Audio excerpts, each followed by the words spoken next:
දවසක් සිළුමිණ මහා සෑය වඳින්න මලියදේව මහරහතන් වහන්සේ ලංකාවේ වට්ටාරම කියන පන්සලේ ඉඳලා වඩිනෝ තව්තිසාවට. තව්තිසාවට සිළුමිණ සෑය වඳිනකොට මලියදේව හාමුදුරුවෝ දකින්නෝ කවදාවත් දැකපු නැති පාටක මිනිස්සෙක් ඇවිල්ලා වඳින. සිළුමිණ සෑය දෙවි කෙනෙක්. ඒ දේවතාවගේ ශරීරේ පාට රතු පාටයි. දේවතාව ඔබ මේ තව්තිසාවේ දෙවි කෙනෙක් නොවේද? නැත ස්වාමීනි. මා තුසිතයේ සිට සිළුමිණ සෑය වන්දනා කරන්න පැමිණියෙමි. අනේ දේවතාව ඔබ තුසිතේ ඉපදෙන්න කලින් කොහෙද ඉපදිලා හිටියේ? ස්වාමීනි මම ඉපදිලා හිටියේ ලංකාවේ. දේවතාව ඔබ ලංකාවේ කොහෙද ඉපදිලා හිටියේ? ස්වාමීනි මම ඉපදිලා හිටියේ තිසා වැවේ වැව්විස්මත්තේ. තිසා වැවේ වැව්විස්මත්තේ කොයි හරියද? වැලිතාවුල්ලේ. ඒ මහනවනේ. මලියදේව හාමුදුරුවොත් මේ දේවතාවගෙන් විස්තර ඇහුවේ සමීප නිසා. ඒ දේවතාව කියනවා ස්වාමීනි මම මනුස්ස ලෝකේ තිසාවැවේ වැව්තාවුල්ලේ වැලි පොළොව ඉපදිලා හිටියේ කුඩා ගෙදරක. මගේ අම්මයි තාත්තයි හරි දුප්පත්. මම පොඩි කාලේ බහතෝරන කාලේ අම්මගෙන් ප්‍රශ්නයක් ඇහුවා. අම්මා මට ඒකට දීපු උත්තරේ නිසා මම පින් කරගත්තා. මොකක්ද අහපු ප්‍රශ්නේ?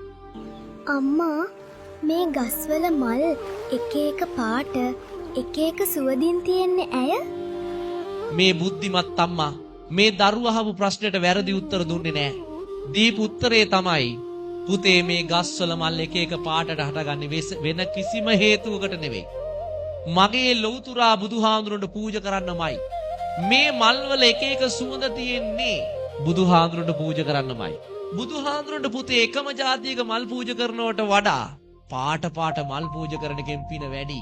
එක එක සුවඳ තියෙන මල් පූජා කරන එකෙන් පුතේ පින වැඩි කිව්වා. අම්මා දීපු උත්තරේ කොහමද? අර පුතා එදා ඉඳන් මලක් දැක්ක ගමන් කඩාගෙන දුවගෙන ගෙදර රන් එනවා. අම්මේ අපි මේක පූජා කරමු. දවසක් මේ පොඩි දරුවා අවුරුදු 7 දී තිසාවැවේ වැව්තාවුල්ලේ සෙල්ලම් කරමින් ඉන්නකොට දකින්නෝ දුර රත්මල් පඳුරක්. මේ දරුවා ගිහිල්ලා අර රත්මල් පඳුරේ රත්මල් ටික කඩාගෙන ඇවිල්ලා තමන්ගේ යාළුවන්ට කියනවා අපි මේ මල් ටික පූජා කරමු. යාළුවෝ කියන අපෝ බෑ. ඔය මල් පූජා කරන්න ගෙදර ගියොත් අම්මලායිත් අපිට සෙල්ලම් කරන්න එන්න දෙන්නේ නෑ අද.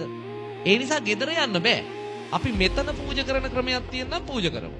මේ පොඩි එක්කෙනා කියනවා මෙතන පූජා කරන්නත් පුළුවන්. මම පන්සලේ චෛත්‍ය දැකලා තියෙනවා. අපි මේ වැලි වලින් චෛත්‍යයක් හදාගමු. අපි වැලි වලින් මෙතන චෛත්‍යයක් හදාගෙන මේ චෛත්‍යෙට මේ මල් ටික පූජා කරමු. පොඩි එක්කෙනා පන්සලේ තියෙන චෛත්‍ය තමන්ගේ හිතේ මවාගෙන අර වැලි වලින් චෛත්‍යයක් හැදුවා. වැලි වලින් චෛත්‍යයක් හදලා අර චෛත්‍ය වටේට මල් ටික තියලා පූජා කළා. මේ පොඩි දරුවා වැලි වලින් චෛත්‍ය හැදුවත් පන්සලේ චෛත්‍යේ ඒ ධාතු ගර්භය හිතේ මවාගෙන මල් ටික පූජා කළා.